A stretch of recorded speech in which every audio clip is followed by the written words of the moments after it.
أشهد أن لا إله إلا الله وحده لا شريك له أرسل رسوله بالهدى ودين الحق ليظهره على الدين كله وكفى بالله شهيدا وأشهد أن محمدا عبده ورسوله أرسله الله شاهدا ومبشرا ونذيرا وداعيا إلى الله بإذنه وسراجا منيرا اللهم صل وسلم على سيدنا ومولانا محمد وعلى آله وأصحابه أجمعين.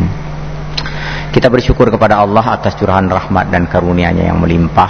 Salawat beriring salam kita doakan semoga disampaikan kepada baginda Rasulullah beserta seluruh sahabat, para tabi'in, para kerabat, para zuriat, para ulama, para salihin, dan juga semoga cinta, kasih sayang dan rahmat Allah selalu tercurah melimpah untuk kita semua serta untuk seluruh orang beriman hingga akhir zaman. Seandainya ada antara kita yang sedang menghadapi masalah, semoga Allah tunjukkan jalan keluar yang terbaik. Apabila ada yang sedang kurang sehat, semoga Allah berikan anugerah kesehatan dan kesembuhan kepadanya. Atau jika ada di antara kita yang sedang ditimpa musibah, semoga Allah berikan kesabaran dan ketabahan kepadanya. Seraya mengharapkan rahmat, ridha dan hidayah Allah, kita mulai pengajian pada malam hari yang berbahagia ini dengan sama-sama membaca basmalah. Bismillahirrahmanirrahim. Bapak, ibu-ibu, hadirin dan hadirat yang dirahmati Allah, pendengar suara Baitur Rahman, suara Radio Republik Indonesia, Serambi FM, dan pemantau berbagai siaran yang saya hormati. Sebelum ini kita sudah membahas tanda-tanda kiamat yang masih jauh, sudah sampai pada urutan ke-79 dari kitab Nihayatul Alam karya Syekh Al-Arifi. Kita lanjutkan 80-81. Duhuru qaumin yashhaduna wa la yustashhaduna wa duhuru qaumin yanzaruna wa la yafun. Ini nomor 80-81 digandeng karena hadis Rasulullah yang menyebutkan tentang dua tanda ini disebutkan dalam satu kesempatan atau dalam satu hadis, yaitu munculnya orang-orang yang suka memberikan kesaksian padahal kesaksian mereka tak dapat diterima dan bahkan tak ada yang minta. Gitu. Sikit-sikit beri saksi, ada si A ini sukses, si B ini baik, si C itu jelek. Suka kali buat pernyataan-pernyataan terhadap orang yang dia nggak tahu bagaimana keadaan orang itu yang sesungguhnya. Apakah memberikan kesaksian dalam makna yang positif, maksudnya positif dalam bentuk memuji-muji, mengelu-elukan, mengagung-agungkan, itu kan terjadi sekarang ini. Asal ada orang nanti udah dipuja-puji padahal dia nggak tahu yang sesungguhnya itu kayak mana gitu. Orang sekarang kan suka pencitraan, sedikit saja melakukan kebaikan panggil orang sebanyak mungkin, foto, expose, viralkan, ceritakan kemana-mana, lalu orang bilang, beliau itu baik, beliau itu taat, beliau itu sering ke masjid. Entah ke masjid mana yang sering dia pergi. Kita pergi ke masjid yang pernah jumpa kan? Atau sebaliknya, ada orang saleh, ada orang baik, ya namanya manusia, boleh jadi ada tergelincir, boleh jadi ya ada lemah khilafnya, ada kurang dan sebagainya, itu dibesar-besarkan, dicaci, dicerca, dihujat, dimaki. Itu kesaksiannya nggak bisa diterima. Ketika orang-orang udah cenderung suka memberikan kesaksian padahal tak diminta kesaksian dari dia, maka ini pertanda kiamat sudah dekat, begitu kata Rasulullah SAW. Kemudian waduhuru qaumin yanzarun, banyak juga orang bernazar walayafun tapi nggak menunaikan nazarnya itu. Ini sudah kita sampaikan pada pertemuan sebelumnya, lagi nazar kau klaim gitu ya. Ini sebagai tanda kiamat. Kita lanjut ke nomor 82. Annal qawiyya ya'kulut dha'ifa. Di antara tanda kiamat yang selanjutnya adalah ketika orang-orang kuat memakan orang-orang lemah. Orang kuat memakan orang lemah. Kuat baik dari segi ekonomi, maupun dari segi pengaruh politik dan sebagainya. Kalau kuat dari segi ekonomi maksudnya adalah bahwa dia karena memiliki modal maka bisa membeli semua perusahaan-perusahaan kecil yang lain, sehingga atau bisa mematikan gerak perusahaan-perusahaan yang lain.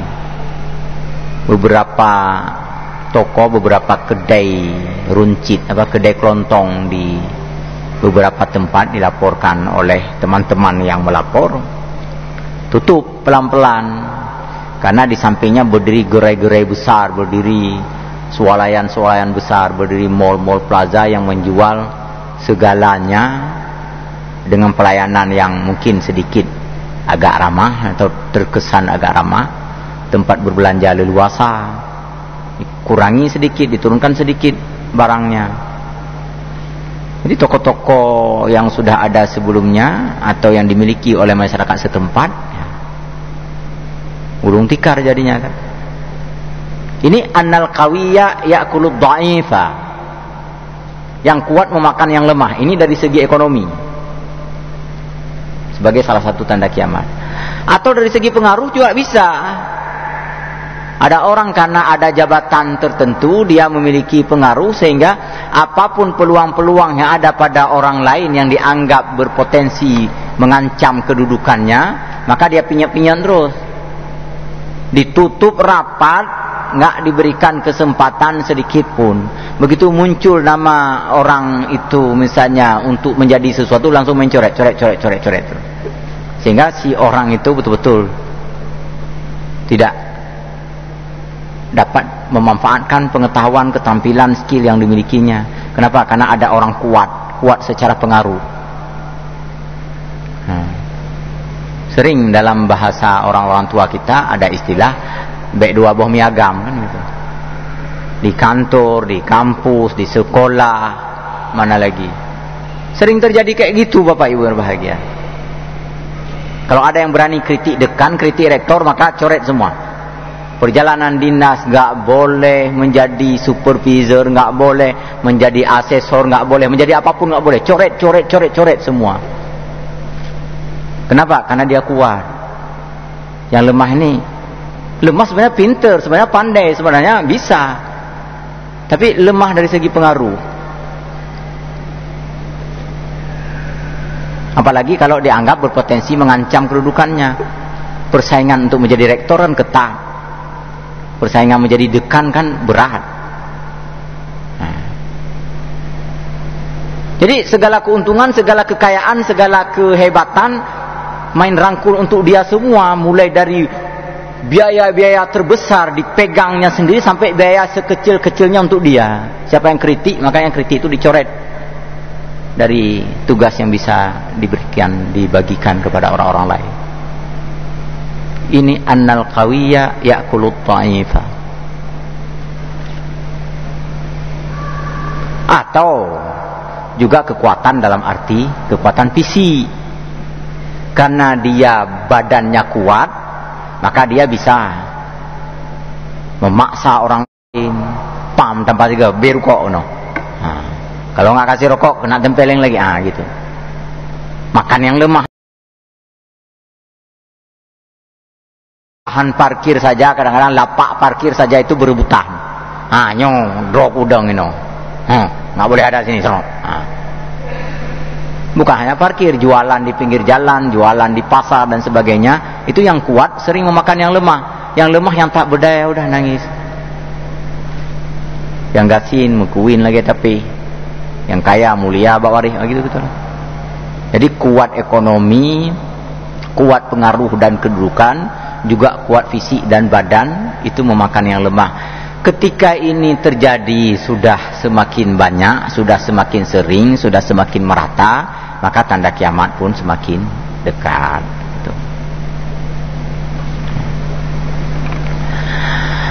Bapak Ibu yang berbahagia, saya membaca sebuah hadis yang agak panjang ini, riwayat Imam Ahmad.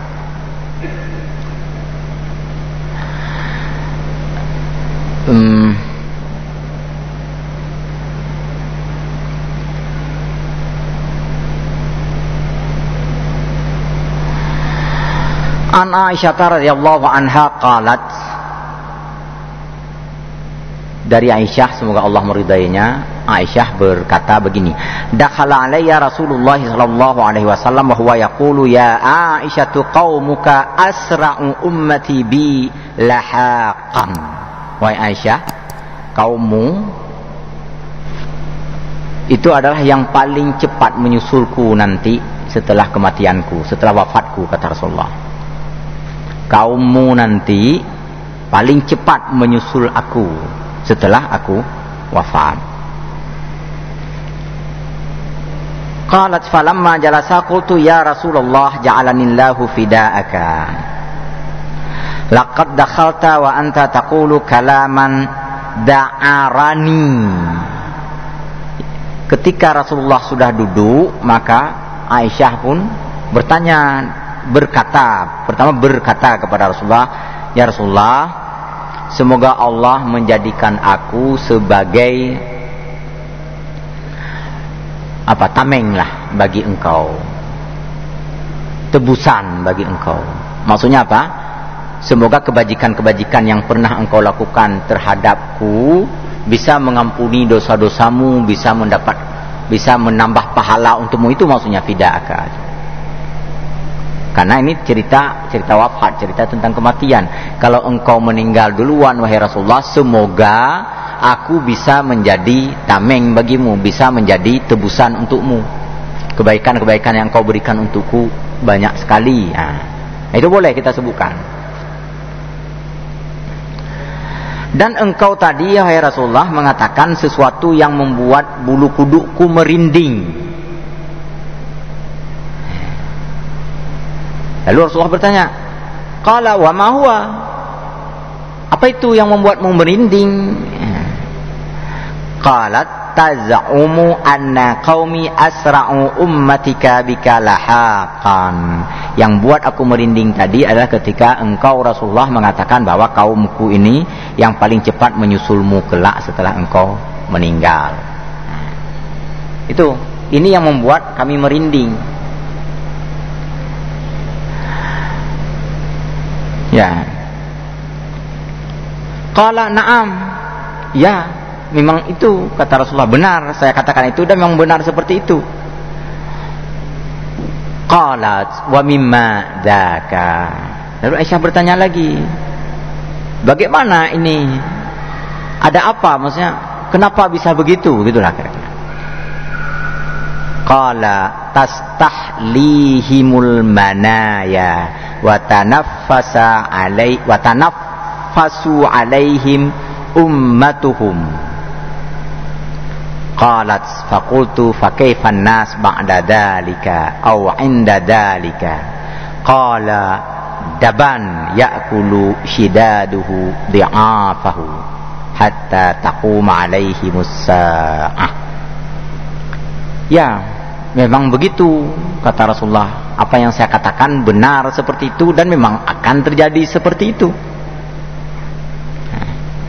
Lalu Aisyah bertanya, kalau memang benar seperti itu, bagaimana keadaan orang-orang setelah itu?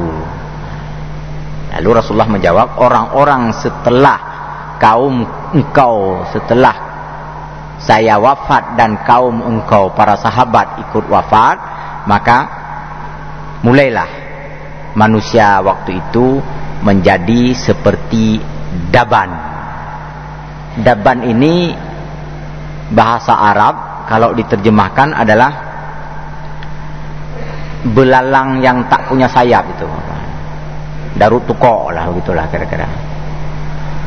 Ya'kulu shidaduhu di'afahu. Yang daban ini, belalang ini nggak ada alternatif lain untuk makanannya. Dia hanya tahu makan teman-temannya yang lain, yang lemah-lemah yang ada di dalam kelompok itu. Jadi setelah wafatku nanti kalian wafat, dan setelah itu akan muncul manusia yang kuat memakan yang lemah. Muncul manusia yang seperti Darut, seperti belalang tanpa sayap yang suka makan teman-temannya yang lain. Karena memang nggak mau makanan, nggak ada makanan lain. manusia nanti begitulah, satu sama lain saling memakan, yang lemah menjadi korban. Dan semakin dekat dengan kiamat, semakin banyak pula yang memakan dan yang dimakan. Makanya Bapak Ibu yang berbahagia, di kalangan orang tertentu, di kalangan komunitas tertentu, pertanyaan yang sering muncul bukan hari ini kita makan apa, bukan, tetapi hari ini kita makan siapa. Nah, itu siapa lagi yang kita jebak hari ini supaya karir kita bisa naik dengan menjebak orang. Ah, itu makan orang namanya. Walaupun bukan makan dalam arti fisik, dalam arti verbal, dalam arti denotatif, ya.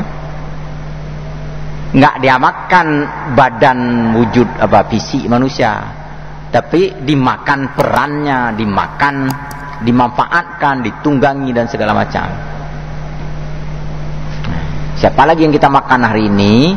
Tuduh aja seseorang, nanti minta duit untuk bayar tuduhan dan tebusan. Semakin sering orang melakukan itu, semakin banyak yang korban dan semakin banyak pelakunya. Ketika sudah merata di mana-mana, itu bermakna kiamat pun sudah semakin dekat. Dan itu nggak berakhir sampai terjadi hari kiamat secara sempurna. Nah, itu dia. Ini ramalan Rasulullah Sallallahu Alaihi Wasallam, yang Rasulullah sudah kita bahas pada pertemuan yang lalu. Wa ma yantiqu anil hawa in huwa illa wahyu yuha. Rasulullah nggak akan ngomong sesuatu kecuali omongan-omongannya itu sudah dibekali pengetahuannya oleh Allah Subhanahu Wa Taala. Dan Allah Maha Tahu. Allah Maha Tahu bukan hanya yang sudah dan sedang terjadi, tetapi Allah juga tahu yang akan dan bakal terjadi. Yang terjadi hari ini itu sudah diketahui oleh Allah, dan sebahagian di antara pengetahuan itu dibagi dan diberi kepada Rasulullah Sallallahu Alaihi Wasallam. Maka ketika Rasulullah mengatakan ini 14 abad yang lalu, ini baru terwujud sekarang dan benar-benar terjadi di sekitar kita. Kita pun mungkin ikut merasakannya. Jangan sampai ikut memakannya, ya. Kalau sesekali dimakan, ya sabar-sabarlah, anggap itu sebagai fida, ya, sebagai tebusan lah untuk menghapus dosa-dosa kita. Sama seperti tadi, ketika sesekali dicoret, ketika sesekali dikerjain orang, ya apa boleh buat. Sabar-sabar, dengan kesabaran itu berkurang dosa-dosa kita, dan mudah-mudahan bertambah pahala-pahala kita. Kalau kita balas, itu kita sama dengan dia, maka jangan balas. Tapi Ustaz, kritik, kita kritik, mengkritik itu maksudnya kita memberikan pembelajaran. Jangan sampai ada orang beriman, ada orang baik, ada orang saleh melakukan hal-hal buruk ini. Kita sayang ini. Prinsipnya adalah al-muslimu akhul muslim. Kan la yu'minu ahadukum hatta yuhibba li akhihi ma yuhibbu li nafsi. Prinsip orang Islam itu, sesama orang Islam adalah bersaudara. Kan sayang, cinta kepada saudara kita. Apa yang kita cintai terjadi untuk kita, itu pula kita inginkan agar itu terjadi pada saudara kita. Kalau kita ingin selamat dunia akhirat, kita juga menginginkan saudara-saudara kita sesama Islam juga selamat dunia akhirat. Kalau kita ingin dapat pahala, terhindar dari dosa, maka orang-orang beriman yang lain pun kita inginkan agar mereka terhindar dari segala dosa dan kejahatan, agar bertambah pahalanya.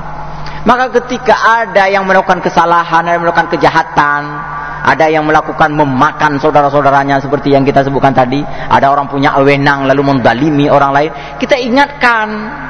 Bukan karena kita membenci dia, tetapi justru karena kecintaan kita kepadanya. Karena kita menyayangi dia supaya dia selamat. Cuma dianya yang pantengong kadang-kadang. Dia kira kita marah kepada dia. Padahal bukan. Kita mencintai dia supaya dia selamat di dunia dan di akhirat. Tuh. Maka Bapak Ibu berbahagia, kalau ada pejabat, entah wali kota, entah bupati, entah gubernur, entah lebih tinggi lagi daripada itu, entah dekan, entah rektor, sampaikan kebenaran kepada dia. Dakwah terberat adalah menyampaikan kebenaran, menyampaikan al-haq kepada yang lebih tinggi jabatan dan kedudukan kepada kita, yang lebih berkuasa. Pidan ko hamdu meta punya, nggak apa-apa, kita nggak akan mati gara-gara itu. Allah yang menjamin makanan minuman untuk kita. Jangankan kita, burung patah sayap pun nggak akan mati kelaparan. Wa ma min dabbatin fil ardi illa 'ala Allahi rizquha. Nggak ada apapun di bumi ini yang melata, yang bergerak, yang merangkak, kecuali Allah memberikan, Allah menjamin rezeki untuk dia.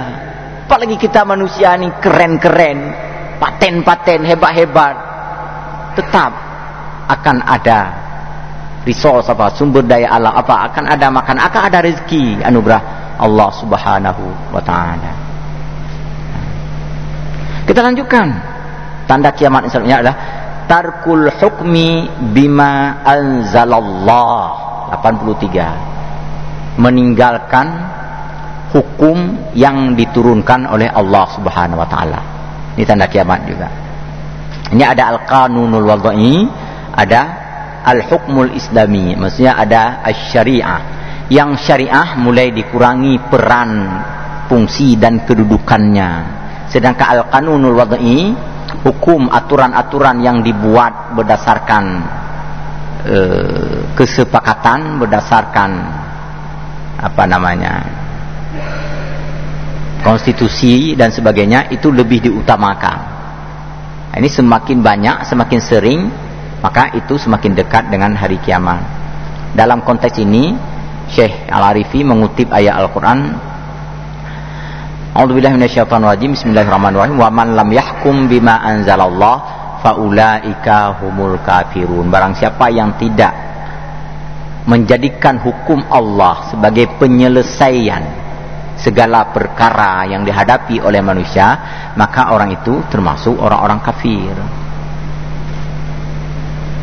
Jika ada masalah, maka kita selesaikan penyelesaiannya dengan berpandu dan mempedomani hukum yang diturunkan oleh Allah Subhanahu wa taala.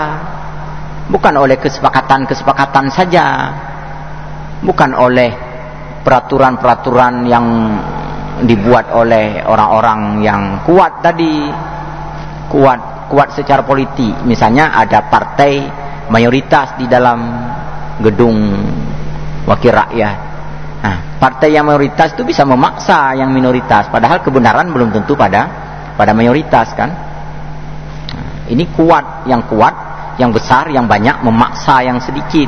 Padahal boleh jadi ada kepentingan-kepentingan dia di sana, atau sudah dibayar oleh cukong-cukong tertentu agar ada aturan yang berpihak untuk kepentingan cukong. Mestinya kalau ada perkara itu diselesaikan dengan mempedomani hukum yang telah diturunkan oleh Allah Subhanahu wa taala. Ini maknanya. Jadi terkait dengan hal ini, Bapak Ibu yang berbahagia,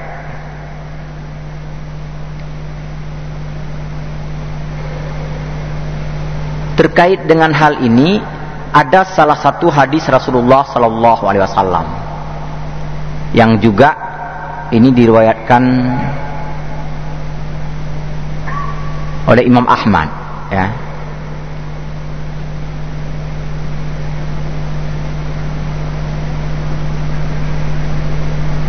Hadis yang terkait dengan ini an Umamah al-Bahili radhiyallahu anna Rasulullah sallallahu alaihi wasallam la yunqadunna ural Islam urwatan fakullaman qadat urwatun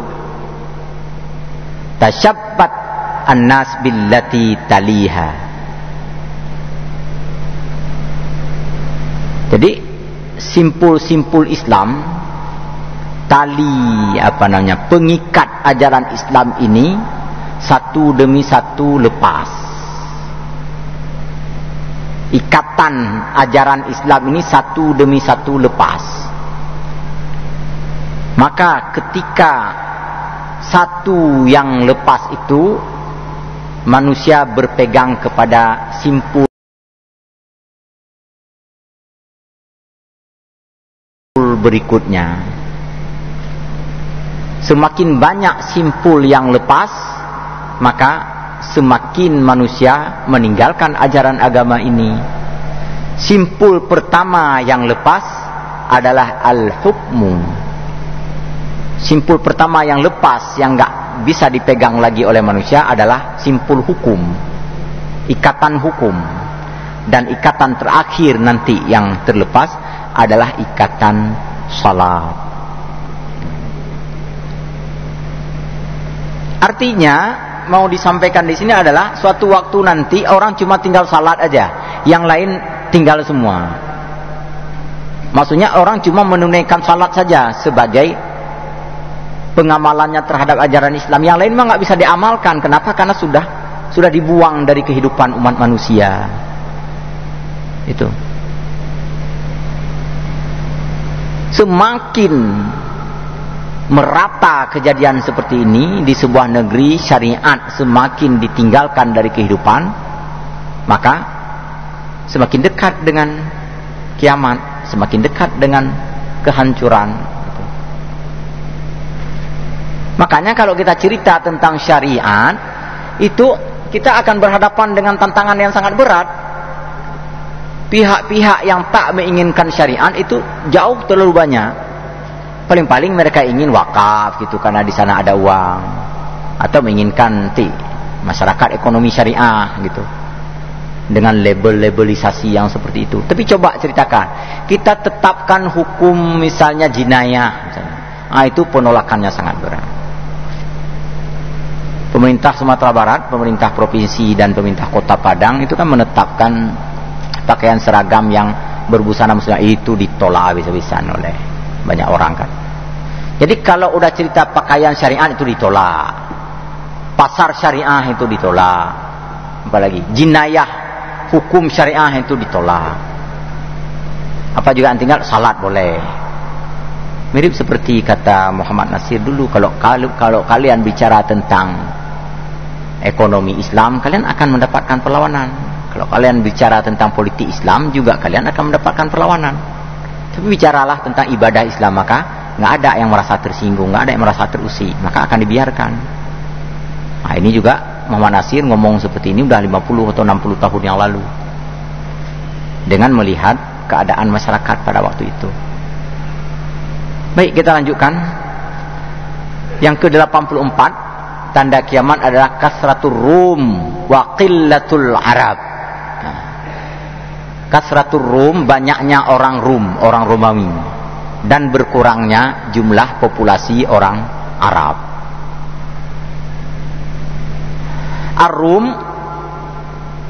hum may yutlaqu alaihimul yawm al-Arabiyun wa Amerikan. Sekarang ini yang disebut dengan orang Rum itu merupakan representasi dari orang Eropa, orang Amerika dan sebagainya. Kemudian disebut dengan Rum nisbatun ilal Asfar bin Ar-Rum bin Aisu bin Ishaq bin Ibrahim. Siapakah yang disebut dengan Rum itu? Ada seseorang bernama Asfar bin Rum. Kemudian Rum ini bin Aisu. Siapa Aisu? Aisu ini bin Ishaq, Nabi Ishaq, dan Nabi Ishaq bin Nabi Ibrahim. Dulu pernah saya sampaikan juga di sini bahwa Nabi Ishaq itu punya 2 orang putra sulung bernama Ais atau Aisu, dan putra bungsu bernama Yakub, dari istri bernama Rebeka atau Ribka. Suatu kali Nabi Ishaq karena sibuk dalam mengajar umat, dalam memberikan pencerahan kepada umat, tentu terkendala untuk memperoleh makanan atau kebutuhan-kebutuhan lain. Suatu kali Ishaq ingin menikmati makanan yang lezat berupa sembelihan binatang, sembelihan hewan. Dia tanya kepada putra-putranya yang 2 orang itu, siapa di antara kalian yang bisa mendapatkan makanan hewan terlezat, akan saya doakan untuk menjadi seorang nabi. kata Nabi Ishak kepada kedua putranya. Lalu kedua putranya pun berlomba-lomba, berkompetisi untuk mendapatkan hewan terlezat. Ringkas cerita, Ais itu kan badannya digambarkan kekar, suka berburu, maka dia pun berangkat ke hutan mencari buruan. Yakub ini suka beternak, dia pergi ke kandang. Di sana ada binatang, dipilih yang paling bagus, disembelih, dimasak, lalu dibawa ke hadapan Nabi Isa alaihissalam. Nabi Isa pun memakannya, dan setelah makan Nabi Isa pun berdoa semoga putranya ini menjadi seorang nabi dan rasul. Nggak lama kemudian pulang Aisu, bawa juga tangkapan hewan liar. Dia masak, kata Nabi Isa, saya udah kenyang, udah makan, dibawa oleh adikmu tadi. Aisu komplain. Gitu. Dalam kondisi seperti itu, Ribka, maknya mereka, maknya Nabi Yakub dan maknya Aisu bilang ke Yakub, kamu sebaiknya pergi, nggak usah di rumah dulu, karena mungkin nanti abangmu atau abangmu nanti marah, merasa tersaingi, merasa cemburu. Dan benar, ketika Aisu membawa makanan ke hadapan ayahnya nggak mau makan lagi dengan alasan sudah kenyang, dan juga dengan alasan bahwa doa memohon anakku menjadi seorang nabi dan rasul hanya satu kali diijabah oleh Allah. Saya nggak bisa lagi mendoakanmu karena adikmu tadi sudah lebih dahulu datang kemari. Aisu pun geram dan kesal. Dia bersumpah akan menyakiti adiknya itu. Ribka ibunya tadi sudah segera menasihati untuk Aisu menghindari dan meninggalkan rumah. Yakub pun pergi. Dalam perjalanan kepergiannya itu, Yakub karena masih sangat muda, khawatir nanti nggak tahu jalan pulang. Maka dia melihat ada batu yang agak besar di situ, dia lumuri minyak zaitun banyak-banyak supaya berkilau. Nanti kalau mau pulang, tahu dia bahwa persimpangan jalan masuk ke rumahnya atau ke kampungnya adalah di dekat batu yang dilumuri minyak itu.